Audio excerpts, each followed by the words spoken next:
Ще кажете, да, лица на поети и писатели. При това толкова различни.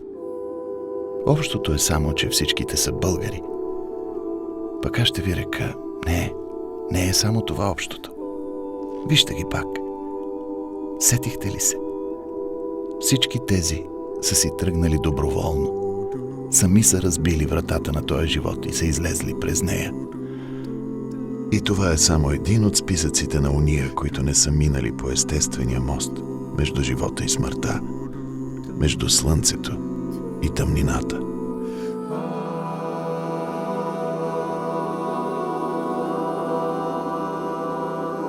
Ботев, Дебелянов и Иван Хаджийски са убити в битка от чужди. Но тук идва ред и на най-позорния списък. С имената на онези, които са убити от българи. Гео Милев, Вапцаров, Алеко Константинов, Райко Алексиев, Георги Марков. Към този списък на българския срам, впрочем, трябва да прибавим и някой от по-горните, самоубилите си. Защото нима Яворов не дръпна спусъка, притиснат от жадната за зрелища лицемерна тълпа. Не хулите по негов адрес ли го накараха да свърши така решително с живота? И тук една мисъл не ме оставя на мира, че ако той се роди пак днес, ще го накараме отново да вземе отровата и да опре дулото в слепоочието си. Същото си мисли и за почти всички големи изредени по-горе. Не е вярно, че Господ бърза да си ги прибере. Ние сме тия, дето бързат да му ги върнат обратно. Не са ни по мярка. Пречат ни. Прекалено са бели за този свят. Сигурно ви се е случвало поне веднъж да изперете бяла дреха заедно с цветните. От това цветните не стават по-бели, нали? Но бялата се съсипва. Сей такива мисли в главата пристигам днес в Чирпан и право в Пейовата къща. Душата ми сякаш иска да вземе причастие, да потъгува и да помълчи. Много са хубави за мълчане тези места. Като храмове са, дето може да се поклониш на Твореца. На оня големия ми е мисълта на Създателя, дето ни е пратил тия бели души от тънкия свят. Дали ще продължи да ни изпраща, че те нему са свидни, а ние тук ги убиваме? Ние тук ценим друг модел хора. Ама да не продължавам тая тема, че срам ме задавя. Пък и няма да го кажа така точно като Ботева. Сещате се за свестните у нас и за глупеца. Освен това, влязох в много чисто място и искам да съблека грозните мисли за малко. В Кръчоловия двор всичко си е по-старому. Само хората ги няма. Като че са излезли за малко. Тук в средната стая, в полунощ на 1 януари 1878, се родил Пейо. Толкова слабичък, че дори не е имал сили да изплаче. Тогава баба Митра, майката на баща му, като видяла новороденото, само се прекръстила и рекла: аз то и дете до седмица го виждам ангелче. Ама ангелчето се хванало за живота и се не пуснало. Може би е искало то само да си реши кога да си тръгне от света.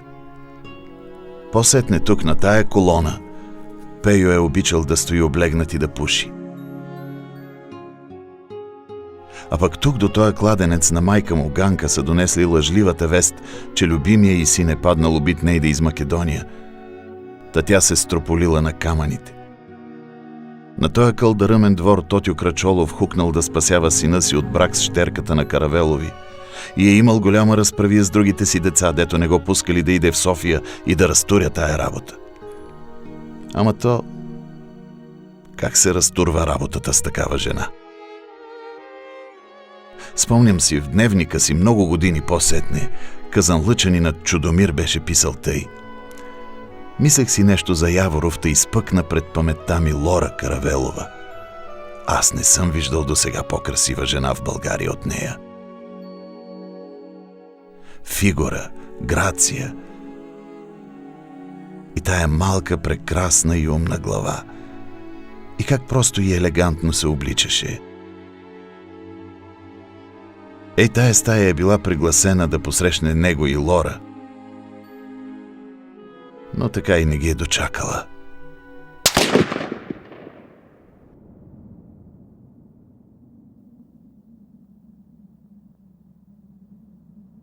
А тук е неговата стая и леглото му. Обичал е да стои в полумрак. После дошъл и пълният мрак.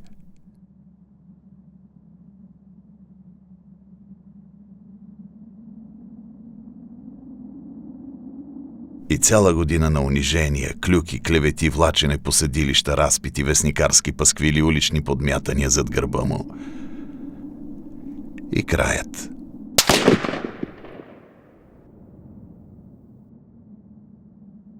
И никой в Чирпан не посмял да направи некролог. Защото Каравелови били влиятелни, а навсякъде се шушнело, че самоубийството на Лора не било баш самоубийство. И така, тук само семейството почело покойния поет. А черният Тотю живял още 13 години след сина си. И все с мисълта, че ако бил отишъл да разтуря работата с Каравеловата щерка, синът му щял да е още жив. Ама божа работа. 10 години след смъртта на Яворова, през октомври на 1924, на неговото легло тук в Чирпан е спал още един голям.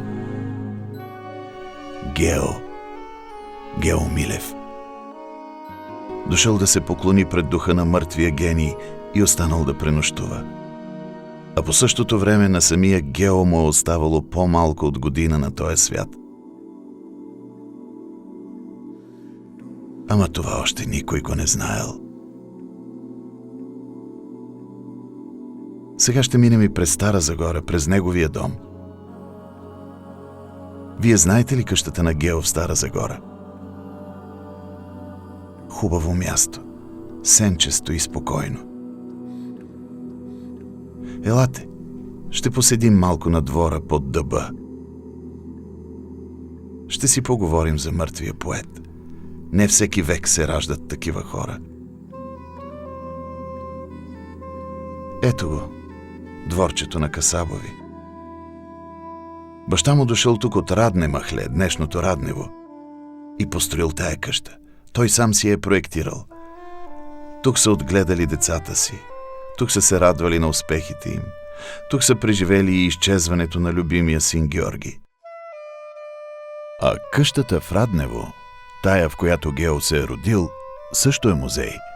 И наскоро я обновиха, да си върна някогашната хубост.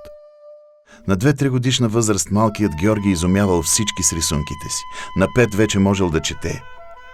Родителите отстъпили пред молбите му и когато бил на 5:30 го пратили на училище. Гео постъпил в Старозагорската гимназия на 12 и я завършил на 16. През това време съставил ръкописни вестници и сборници, които сам илюстрирал, пишел стихове, превеждал от руски Пушкин, Лермонтов, Некрасов. Вие, впрочем, на 12 години, помните ли какво правихте? На 16 отишъл да учи в София, на 17 в Лайпциг, на 18 се появили първите му публикации. На 19 заминал за Лондон, където се сприятелил с белгийския поет Емил Верхарн. На 20 събитията около Световната война го принудили да се върне в България. Превеждал Верлен, Верхарн и Ницше, организирал в Стара Загора театрална трупа. На 21 го мобилизирали на фронта, на 22 бил тежко ранен в главата и изгубил дясното си око. На 23 заминал за лечение в Берлин. Там, въпреки 15-те тежки операции, непрекъснато посещавал библиотеки, изложби, театри, пишел, превеждал, печатал в немски издания. След завръщането си в България започнал да издава списание Везни. А по-късно, заедно с Христо Ясенов и Николай Хрелков, списание Пламък. Тъкмо там публикувал през 24-та своята поема «Септември», която станала и повод полицията да забрани списанието, а самият Гео да бъде осъден на 1 година тъмничен затвор. Той, разбира се, решил да обжалва делото пред апелационния съд. Но на 15 май го извикали за малка справка от полицията. И това бил последния ден, в който някой близък го е виждал. Край. Толкова за свободата на словото в България през 20 век.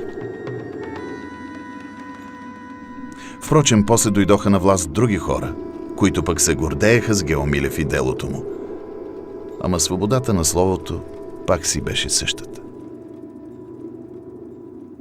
Всяка власт намира как да се справи с тия, дето и развалят ръхата. Та семейството на Гео започнало да пита, да пише писма, да моли за съдействие, за информация. Но отсреща само вдигали рамене и казвали, че такова лице не е задържано. На всичкото отгоре, близо месец по-късно, в един виенски вестник излязло кратко съобщение от белградския им кореспондент, че край София е намерен, цитирам, страховито обезобразен трупът на българския поет Гео Милев. В България, разбира се, никой нищо не е видял и никой нищо не знае. Но да се върнем в хубавата къща на Милю Касабов. Скромна, но наредена с вкус. Впрочем, точно така видях да я нарича и Чудомир в дневника си. На 29 септември 53-та бях в Стара Загора при откриване къщата музей на Гео Милев. Твърде скромна, но е подредена с вкус. И понеже вече втори път споменаваме Чудомир в тая наша разходка из Старозагорско, не може да се не отбием и при него. При бай Димитър Чорбаджийски в Казанлък. Ще разгледаме къщата, ще поседим под смокинята на верандата и ще си ходим. То като рече човек Казанлък, рози първом излизат пред очите му. А отпосле почват да подават рошеви глави Дечо Порът, Бат Павли, Лъжлив Съби, Как Сийка, Нено Сенегалеца и цялата чудна галерия от образи, тъй тънко уловени и изтипосани от чудомирна книга, че 80 години вече хората ги четат и не спират да им се радват.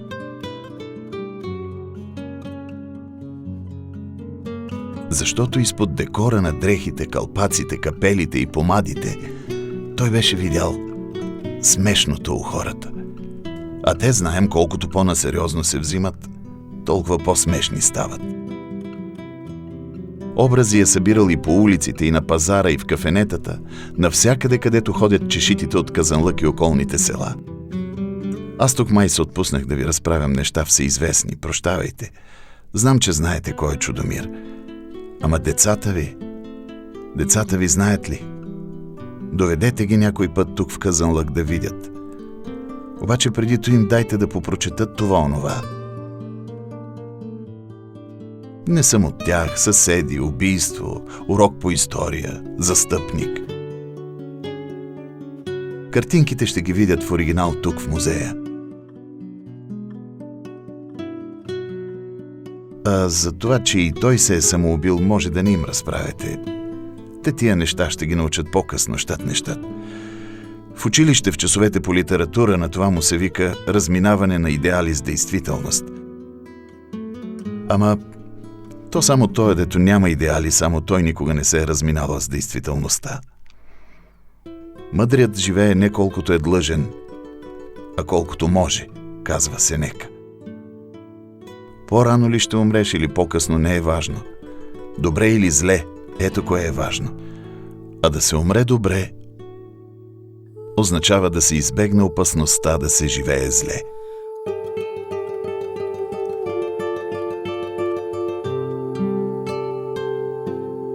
А бай Димитър бил завъдил раци, както пише самият той, да го взели в София в правителствената болница да го лекуват.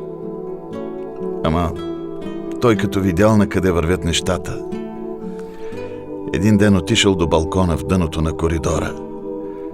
кротко оставил на перваза такето си и полетял.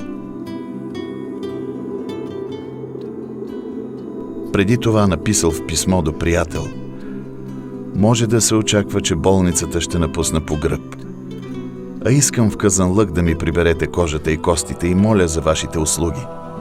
Жена ми също е болна и никаква не би я свършила без ваша помощ. Та така. Мисля си, Яворов и Гео Милев са отишли да живеят и работят в София. А Чудомир през целия си живот се е съпротивлявал на идеята да заживее там. Останал си е в Казанлък, въпреки многобройните покани от столицата. Но човек предполага, Господ разполага. В крайна сметка и тримата са напуснали този свят през София. Май така ще я завършим днес тая разходка, не много весело. С няколко малки истории застинали между двата свята. Между слънцето и тъмнината. А защо се самоубиват поетите? Не знам. Никой не го прави, защото иска да умре. Правят го, за да спрат болката. А болка по тия земи колкото щеш.